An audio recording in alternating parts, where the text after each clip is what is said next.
It's evident that there's a crisis throughout the city.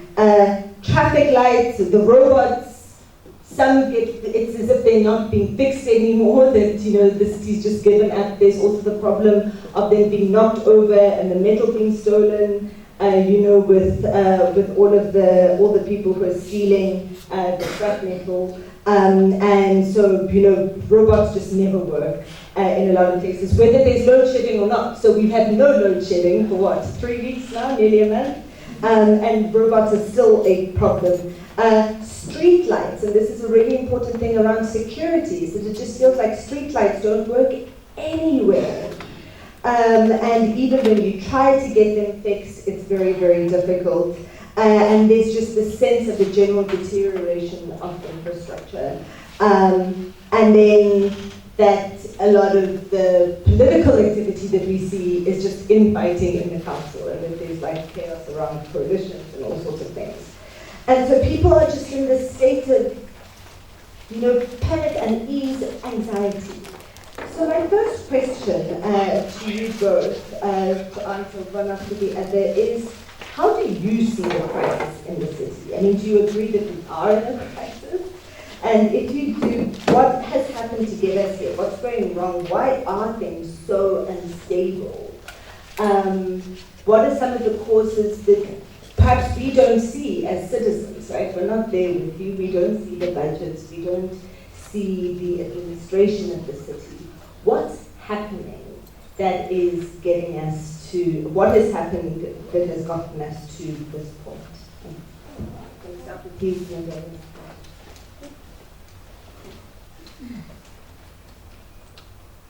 Good morning, everyone. Good morning, everyone, and I want to say thank you so much for this invitation and the engagement. I always welcome engagement, and I can identify with what you are mentioning. Firstly, because I'm a ward councillor, so the first call residents make is to me most of the time in my ward. And I agree with you that yes, the city is in crisis, and one would just have to look every day as you drive what is happening in the city. The bigger issue we are not really talking about is the fact that since 2021, the inability of, let me say, the ruling party, let's start from there, to accept that the residents have spoken and there are challenges, and obviously now we're in a coalition. One of the bigger issues that we had tried when we started in government in 2021, that Dr. Palatse was the mayor, well, there were plans put in place. And we had always said as the DA, the multi-party government, that once we put plans in place, we are not going to just discard what we have found there. We will try and improve what we find and see what works, make it better, and some of those plans were started. We had politically motivated protests, which had resulted in some of the instability that we have found in the city. And one of the things that we had started with, if we talk about infrastructure, there was a huge infrastructure backlog already that we found when we were in government, that we found there. And I think one of the biggest challenges that we have not done when we came into government was to actually have this conversation and tell the residents, we are now voted in, we are in a coalition, and this is what we found. And unfortunately, we can only do X, for example, and these are the reasons, these are some of the issues we will start with, what we can do and what we cannot do, which results in a whole blame game because people do not know what happened in the beginning. One of the things we have started with is that we had realized that there's not enough money in the city, that's the first. However, the interest, we found it like that, and we had done the investigations at the time. And I'm sure you will see that GPAS is now being dismantled, so some of those things we wouldn't even know anyway. But those are just some of the things that what we found, right? And most of them are from corruption because we couldn't find what happened to some of the monies. And the inability over years to budget adequately for infrastructure, repairs and maintenance is what got us where we are right now. The second issue that we've also found is that there are people in the city who have the experience and expertise but were bullied out of the city. And they leave with their experience. They leave with their experience. When we try to put teams together, people are bullied out of the city and they end up leaving because they can find something else where their experience and their expertise will be respected and utilized. We talk about water. There's a lot of the past few months, you've seen not even the executive mayor, the current executive mayor, has arrived when national government comes in and say, let's talk. Let's all get into one room and talk. The inability to engage in these kind of discussions with not only civil society, but also with different spheres of government, and not one want to outdo the other one, is some of the challenges we have now. The politicizing of service delivery is the challenge we have. And as a DA, obviously we have said that service delivery should never be politicized. One, you should engage everybody from civil society, and it shouldn't be a ceremony when something like a signatory of an agreement is signed. That is not shouldn't be a political activity, it should come natural. So the crisis we have is all of these put together. But as the DA, obviously, one of the reasons why we initiated discussions, we had met with the JICP on a monthly basis, if I recall correctly, on a monthly basis to hear what are the challenges, how can we work together, especially within the inner city. We've also engaged other civil societies when we were in government. But all of those has somehow fallen through the cracks when Dr. Blatze was voted out. Thank you so much. Thank you very much.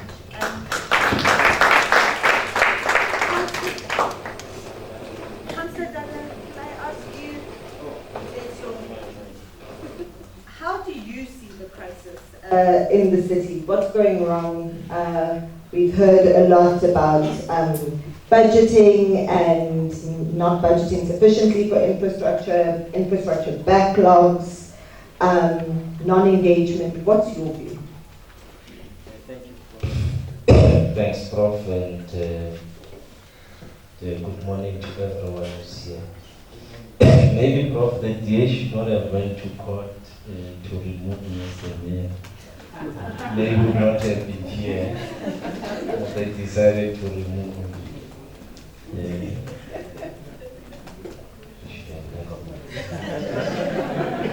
Maybe trying to get to the point, I think it is important to note that Johannesburg has been, for a very long time, one of the stable municipalities, and I think we should acknowledge that I think a lot of you would have been here before 2016 will confirm that by and large we've been a stable municipality. Yes. And things took a turn in 2016 as a result of change of political leadership, which impacted on the administration of the city. And you know that there was a process to even purge administrators at that time. Now, in that process, you know that once we left office in 2016, the surplus was at about 5.5 billion rands. And it's important to demonstrate why we are where we are today. Now, you leave a surplus of about 5.5 billion, which means the financial systems were in order, you were able to even save capital. Now, the part that I would agree with the argument would have been on the maintenance budget, which has been hovering just between 4 and 5% instead of reaching the national norm, which is 8%. And for the longest of time, Johannesburg has not been able to get to that 8% in terms of our maintenance costs. And that would have been as a result of budgetary constraints, challenges, and all sorts of things. But at all times, we tried to keep it just around 5%. I think we're still sitting at about 5%. We're trying to push it to 7% in 24-25 budget to try and increase, because we have realized that, in fact, the period in which we're not able to put it at 8% has affected the current status quo. 2, we are being affected in terms of uncontrolled urbanization, or rather the growth of the city, which is not properly controlled. I spent a day last week in an informal settlement that just mushroomed. When you get there, there's over 3,000 shacks or households already just here in Fine Town. And they don't have services. And they're now demanding for services. But they're already connected to the from the formal settlements, and they're getting electricity. And they're paying 300 rands for electricity. What it takes. They are paying the owners of the houses in the next informal settlement, which has been formalized and electrified. And I think it's important to paint that picture. And the mushroom of informal settlement, you have seen it started immediately in 2017. I think by 2016 we're sitting at about 285 informal settlements. We are now sitting at over 317, 320 informal settlements that are just mushroom. And those that are from the deep south, from the Nesia, this way you understand what I'm talking about. Those that are from Midrand, you see what has just happened now in Raburish, just a month ago, informal settlements. Now, that impacts negatively on the infrastructure and our ability to provide services. There's illegal connection. What has illegal connection done? They've increased our non-technical losses on water, just to be around, give or take. Both technical and non-technical are already sitting at 40%, which means the money already spending to buy water from rainwater, you are unable to recoup at least 40% of that money, which creates a problem. Similarly, we've got electricity losses, which are sitting at about 29%. As a result of illegal connections that we see all over, and the bridging of meters. And what is interesting about bridging of meters, it does not only happen in poor communities or informal settlements, it also happens in your normal settlements and business. So your high power users, your large power users who are also bridging the system. And as a result of that, we're experiencing great losses in terms of electricity. Well, by the grace of God, we probably see 24 days of normal shaping. I hope that the trend will continue. Maybe they are doing the right things they said that he would be doing. Yeah, when I left this morning, my wife said it's elections. And I looked at her and I said, no, I must defend my party first and foremost.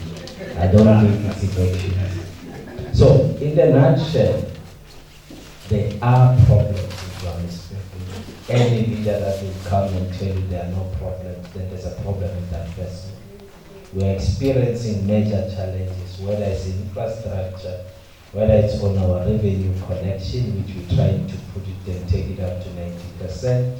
We're sitting at about between 86 and 87%, and hence our budget was approved on an assumption of 86% in 2024-2025. The budget will be passing next month, because we've acknowledged the following: there's unemployment, which has also increased even from those that were paying your rates and taxes, now are saying we can no longer afford to pay.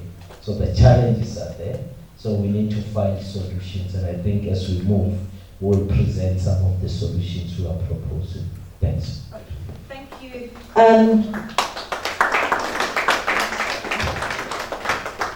Thanks very much to both of you for those responses. I want to follow up though on this thing of, because it's interesting to me that both speakers sort of speak about, obviously, the good things when they were in charge and then everything bad is everyone else's fault. But coalitions, because we have written into the Constitution that any election must result in proportional representation, it's designed, our elections are designed to have coalitions. And the idea is that coalitions are meant to enable, are meant to be inclusive and to enable inclusive governance. It's what we've seen in the city of Johannesburg. And I'm going to focus on both the DA and the ANC as the biggest parties in the city of Johannesburg. You combined have over about 2/3 of the votes from 2021. Why are these coalitions so unstable? Because it seems to me that they are, so I've heard that there are these administrative challenges and, you know, all the things with the high influx of people, rapid urbanization, the bridging, the